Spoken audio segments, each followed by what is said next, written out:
dua të informoj ju dhe përmes jush publikun se grupi parlamentar i Partisë Socialiste do të institucionalizoj në orën dhim dy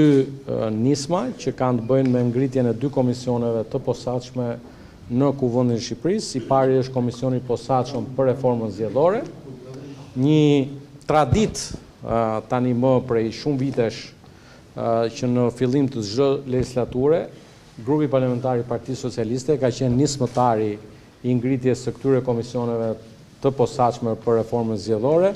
Uroj shumë që komisioni i posaçëm për reformën zgjedhore i kësaj legislature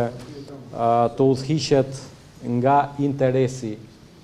i përbashkët i të gjithë aktorëve politik përfaqësuar në Kuvendin e Shqipërisë për të përmbyllur më në fund të gjitha rekomandimet e raporteve të OSBE ODIHR-it ndër vite,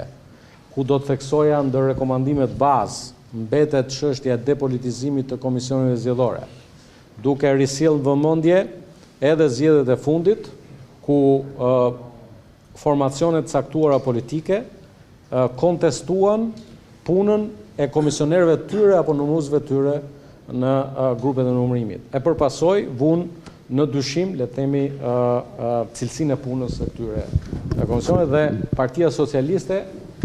mbetet partia që ndër vite, grupi i saj parlamentar, e ka mbështetur çështjen e depolitizimit. Kujtoj këtu që